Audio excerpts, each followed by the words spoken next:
semuanya, senang bertemu kembali dengan kalian. Hari ini Kak Masta hadir kembali dengan renungan. Judulnya, Hati-hati Doa Farisi. Kalau kita mendengar kata Farisi, biasanya yang terbayang adalah pandangan yang negatif.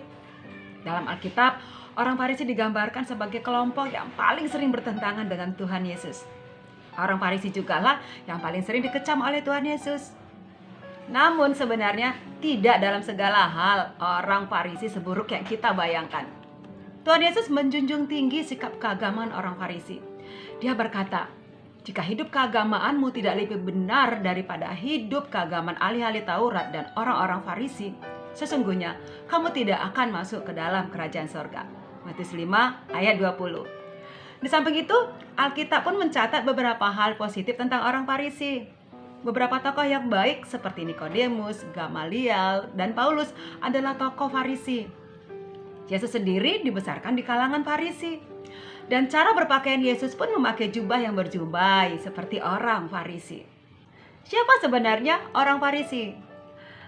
Farisi adalah salah satu sayap dalam agama Yahudi yang paling teguh menjaga kemurnian ajaran Taurat. Untuk itu, mereka mengeluarkan peraturan-peraturan tambahan yang berfungsi sebagai pagar. Misalnya, 1 jam sebelum memasuki hari Sabat, orang diwajibkan untuk menghentikan semua kegiatan. Peraturan itu dimaksudkan agar orang jangan sampai lupa menjalankan Taurat tentang Sabat.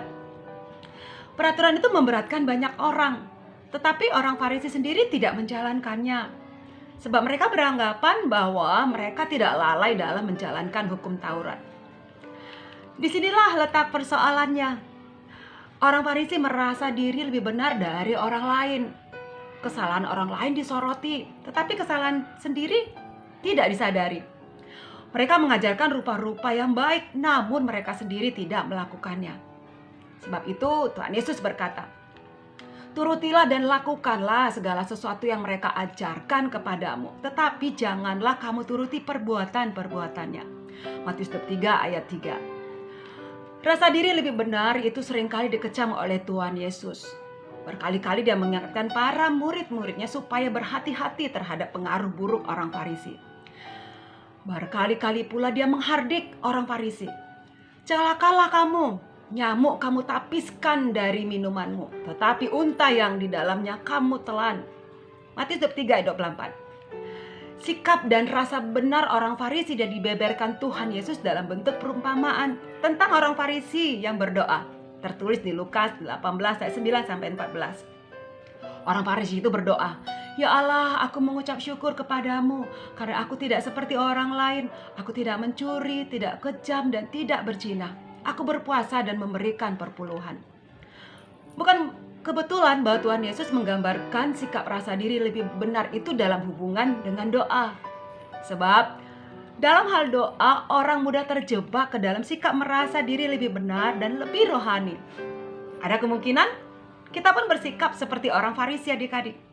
Kita datang dalam persekutuan, kita melihat siapa yang datang, siapa yang absen. Lalu kita berdoa, "Ya Tuhan, kami bersyukur bahwa kami terbeban untuk mencari roh dan firman-Mu. Kami berdoa untuk mereka yang tidak datang. Kalau mereka malas untuk mencari roh dan firman-Mu, tegurlah mereka. Kalau mereka belum tergerak, gerakkan hati mereka untuk bersekutu dengan kami." Doa itu seolah-olah penuh dengan perhatian kepada orang lain. Tetapi sebenarnya, apa bedanya doa itu dari doa orang Farisi? Doa seperti itu justru dikecam oleh Kristus. Demikian renungan dari Kak Masta, kita berdoa. Tuhan Yesus, ajarlah kami berdoa dan juga berperilaku seturut dengan kehendak-Mu saja.